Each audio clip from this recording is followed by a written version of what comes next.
जो इस समय संबंध बढ़ा रहा है, रेड कारपेट वेलकम दे रहा है, ऑटोग्राफ ले रहा है और दुनिया भर के काम नरेंद्र मोदी की तारीफ में कर रहा है, वो इसलिए कि वो चाइना को चेकमेट कर सके। तो दीवार पर अमेरिका जब भी अपने हथियार दूसरे देशों को बेचता है तो ये कंडीशन लगा देता है कि इन हथियारों को आप किसी और देश को मेरी परमिशन के बगैर नहीं बेचेंगे। साहब, कनेक्टिविटी चैनल पर जय हिंद, बहुत बहुत शुक्रिया एक बार फिर से सर समय देने के लिए। धन्यवाद, जय हिंद। जी थैंक यू सर। दरअसल प्रधानमंत्री मोदी अमेरिका में है, 3 दिवसीय उनका ये दौरा है, दूसरा दिन है और कई मुद्दों पर बातचीत हो चुकी है और कई मुद्दों पर बातचीत होना बाकी है। मैं डिफेंस के लिहाज से चीजों को आपसे समझना चाहूंगा सर। प्रधानमंत्री मोदी का अमेरिका का ये दौरा कितना मायने रखता है और आने वाले फ्यूचर में क्या भारत के डिफेंस पर इसके इम्पैक्ट हो सकते हैं? हम अगर थोड़ा सा इतिहास में जाएं तो लिमोआ समझौता हो चुका है, बेका की बात करें, कॉमकासा की बात करें, तो 3 समझौते अमेरिका के साथ हमारे हो चुके हैं। अब कौन सा एक बड़ा अहम समझौता है जो हो सकता है सर? सबसे पहले तो ये कि प्रधानमंत्री एक पॉलिटिशियन नहीं है, वो एक स्टेट्समैन है। एक पॉलिटिशियन ये देखता है कि अगला इलेक्शन कब और कैसे जीता जाए, और एक स्टेट्समैन ये देखता है कि मेरी आने वाली जनरेशंस को कब और कितना फायदा होगा।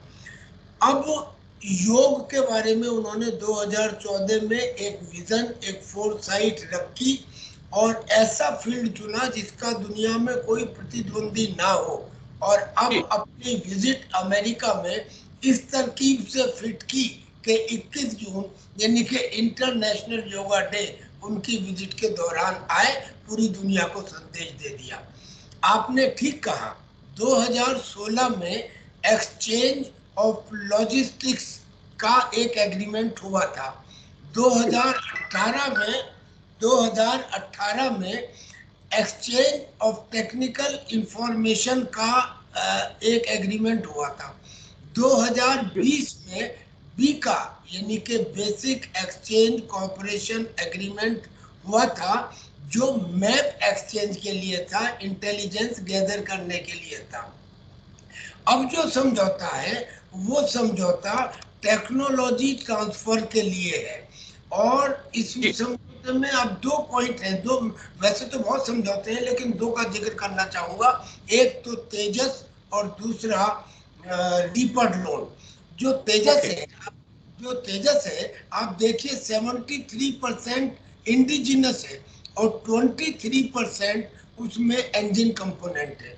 जो इंडिजिनस है उसमें हर लाइट कॉम्बैट एयरक्राफ्ट में वो फीचर्स नहीं है जो तेजस में है। जैसे ये कि active electronically scanned radar system, यानी कि रेडियो से चारों दिशाओं में सिग्नल भेजे जा सकते हैं बगैर एंटीना को मूव करे हुए, ये मतलब हुआ इसका। फिर एयर के अंदर ही फ्यूल भरा जा सकता है। फिर एक डिस्टेंस से ही आप टारगेट एनिमी के एयरक्राफ्ट को कर सकते हैं।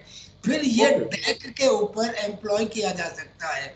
यही कारण थे कि न केवल मलेशिया, इंडोनेशिया, फिलीपीन, बल्कि अमेरिका भी लाइन लगाए खड़ा है। यानी कि ये बात मैंने इसलिए बताई ताकि ये समझ लें कि जो 73% इंडिजिनस है वो 23% उस इंजन से कहीं ज्यादा है।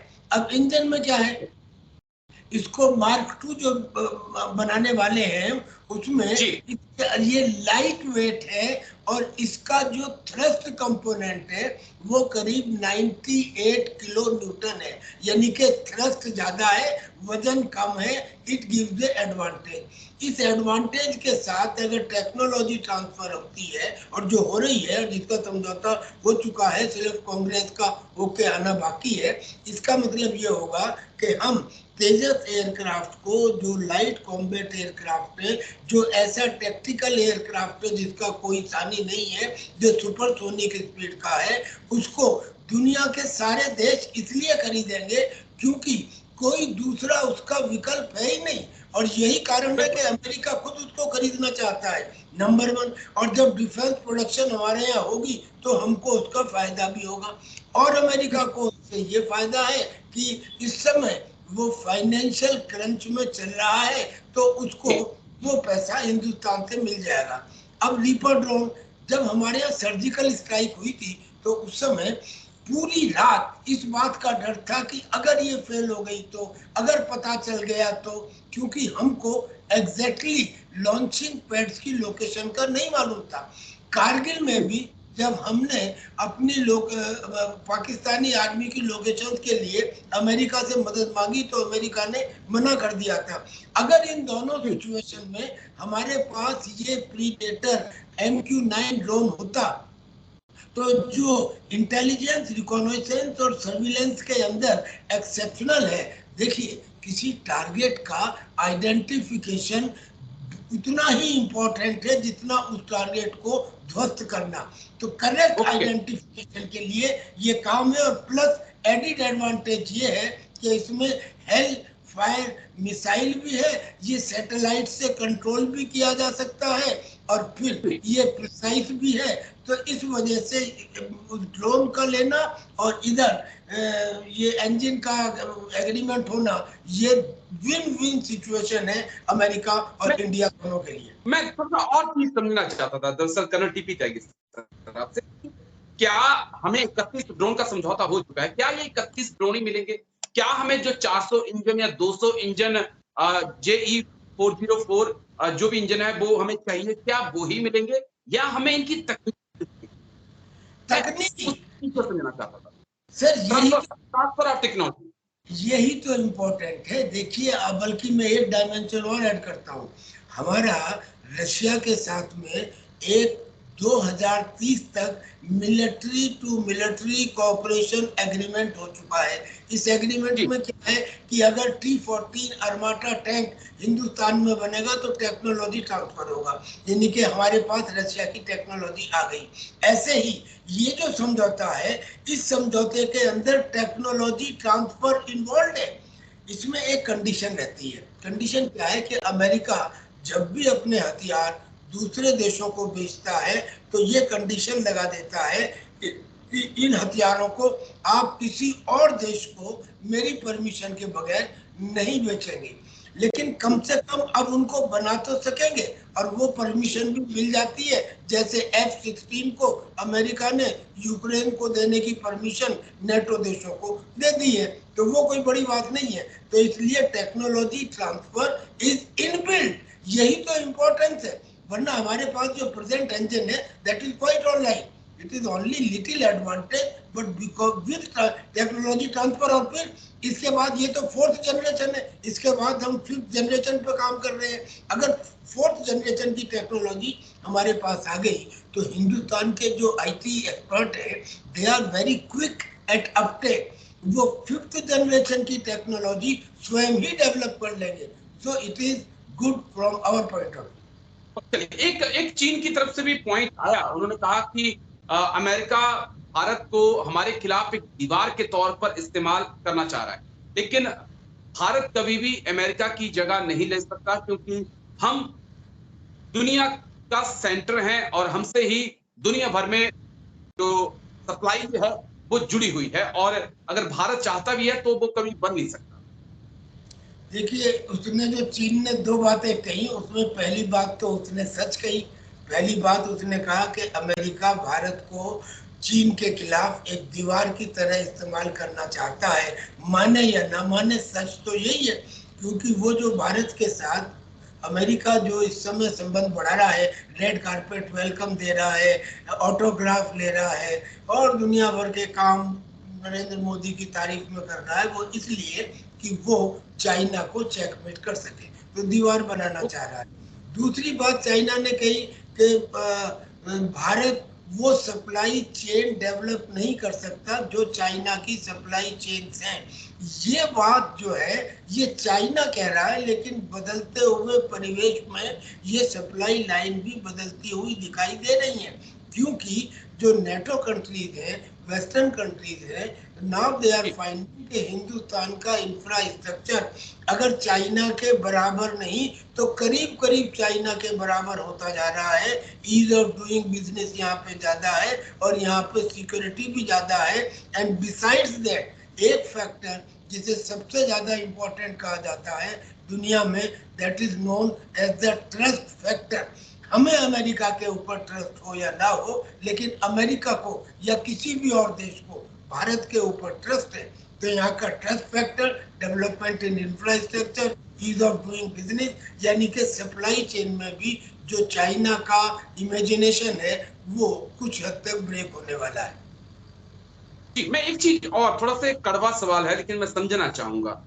जो अमेरिका का इतिहास है, हिस्ट्री रही है, जिस प्रकार से कहा जाता है कि वो मतलबी यार है, उसे आपसे दोस्ती से मतलब नहीं है, आपके व्यापार से मतलब है। तो भारत का क्या अमेरिका यूज कर रहा है? भारत अमेरिका के रिश्तों का क्या फ्यूचर हो सकता है? कहीं ऐसा तो नहीं है कि हम अमेरिका के हाथों कठपुतली बनकर चीन के खिलाफ हम हमारा यूज किया जा रहा हो?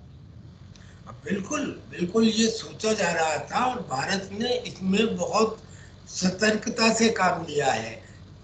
अमेरिका ये चाह रहा था कि जो उसका नेटो +5 है इंडो पैसिफिक में, +5 का मतलब कि Australia, Japan, Israel, New Zealand, south Korea, ये 5 देश हो गए।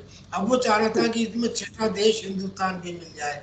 अगर हिंदुस्तान इस समझौते को स्वीकार कर लेता तो फिर इसका मतलब होता कि अमेरिका के मिलिट्री बेस हिंदुस्तान में स्थापित हो सकते थे, यानी कि हमारी सॉवरेनिटी, संप्रभुता के ऊपर क्वेश्चन लग सकता था और हमारी और रशिया की जो पिछली टेस्टेड फ्रेंडशिप है उसके ऊपर भी क्वेश्चन मार्क आ सकता था। लेकिन मैं समझता हूँ भारत ने इसके लिए मना कर दिया और यही बात है, क्योंकि credibility of America is not certified. एक दफा नहीं, कई दफा अमेरिका ने 1971 में, कारगिल में और चाइना के साथ भी, चाइना के साथ एक दफा अमेरिका यहाँ तक आ गया था कि हम चाइना के ऊपर न्यूक्लियर अटैक करेंगे।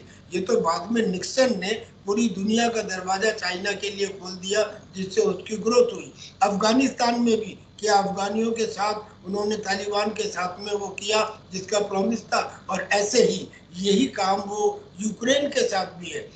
कुछ भी कहिए, यूक्रेन का सत्यानाश तो हो गया जिसको प्रॉमिस किया था कि हम सपोर्ट करेंगे। तो credibility of China is doubtful. Okay, एक चीज और जो बड़ा अहम पॉइंट है, 2016 में लिमोआ समझौता होता है, उसके बाद हम डोकलाम देखते हैं। 2020 की बात कर रहे हैं, बीका समझौता होता है, हम गलवान देखते हैं। सर, क्या जब जब भारत और अमेरिका में की नजदीकियां बढ़ती हैं या कोई समझौता होता है, चीन की तरफ से सरप्राइज पर, चीन की तरफ से एलएसी पर कोई सरप्राइज करने की कोशिश की जाती है या फिर वहां पे तनाव पैदा करने की कोशिश की जाती है? बिल्कुल सर, ये कहते हैं कि इतिहास सिखाता है, इतिहास दोहराता है। हमेशा ऐसा हुआ है कि जब भी कभी कोई इस किस्म का इंडिया और अमेरिका के बीच में फ्रेंडशिप बढ़ने की तरफ कदम आगे बढ़ा है, तो उस समय चाइना ने कुछ ना कुछ एलएसी पर हरकत की है और इसका प्रमाण है डोकलाम, गलवान और तवांग। लेकिन ये भी सच है कि जब जब ये प्रॉब्लम क्रिएट हुई है और चीन को किसी इंटरनेशनल फोरम पे इंडिया के साथ ब्रिक्स हो या जी या एससीओ हो, इन ऑर्गेनाइजेशंस में आना पड़ा है, तो उसने उन प्रॉब्लम्स को रिजॉल्व भी किया है। यानी कि इंटरनेशनल सीन के ऊपर जो टाइमिंग है उस टाइमिंग के हिसाब से चाइना एक्शन लेता है और हो सकता है कि एलएसी के ऊपर इस समय भी वो कोई गड़बड़ करे तो हमारी फौज अलर्ट है।